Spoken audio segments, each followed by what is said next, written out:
So love and light, today we'll talk a little bit out with Tibetan singing bowls, a pretty interesting ancient spiritual frequency devices. What we basically do is we just vibrate in different types of frequencies, so when a person can just tune into them, and that's it. Pretty simple, but also super cool.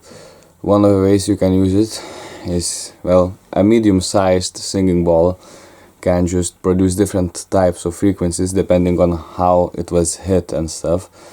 And what a person would do, you basically hit it, and then you just try to like vibrate, you chant mantras like Om, and then you just chant these mantras and stuff, the Om usually, and you just try to resonate, you try to resonate your own voice, your own frequency coming from you, vibrating all your body, to resonate with this singing bowl, which is basically like a tuner or something, like with the classical music, the symphonies and stuff, the whole orchestra tunes their instrument according to an oboe. Same is with a Tibetan singing bowl. One of the ways it can be used, it's like a spiritual frequency tuner, so that the person and a whole group of people chanting something, if they need to chant it in a specific type of frequency, get themselves into a specific state of consciousness, they can just use a singing bowl, different frequencies of it, to get themselves into those states of being, into those states of chanting. It's basically a spiritual tuner. Another cool thing about those things, there are many different ways they are made. The best ones are the handmade ones. They will vibrate the longest and the most powerful. Sometimes they're even made out of 7 different types of metals, so that it's basically the 7 different chakras, the energy centers. I can demonstrate them. This is a medium-sized thing, but with different ways of hitting it, you can produce different types of frequencies for your energy centers. Now you just got to fill it out. So,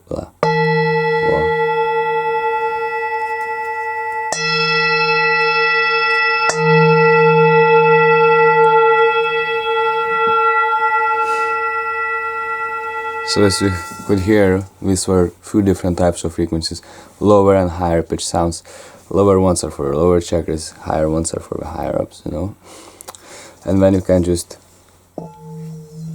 do this like a meditation, really just focusing on it, It probably is hard for the audio recorder to hear the sound, but anyways, so as I said, these instruments, the singing bowls, there are many different ways they're being used, of course, many different ways, cultures and stuff, but the main part of them is like, you can look at them as a spiritual frequency tuner for your own chanting and stuff, We're basically tune you into a specific type of vibration. And in this world, everything is a vibration, everything is a frequency, So that's why these things are so powerful.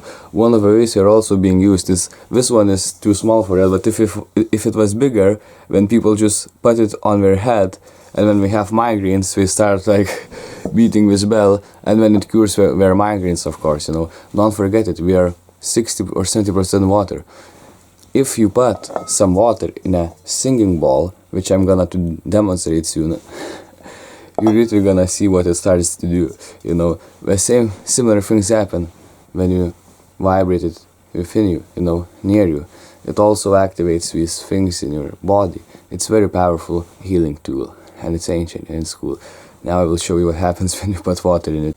Once you put water in them, the water will start to dance from a frequency being emitted.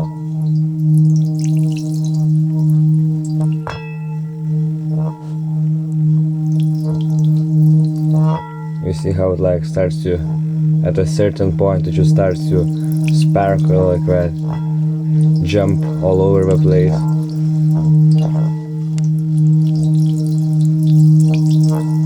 Which is quite magical, You can really see the sound, the frequency manifesting itself.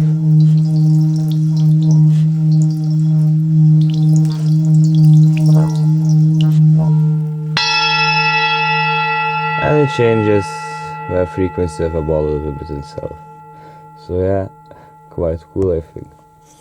So yeah, this was a little video about the Tibetan singing balls. It's also said we just clear the aura away, like some sage or incense, from your room. And don't forget it.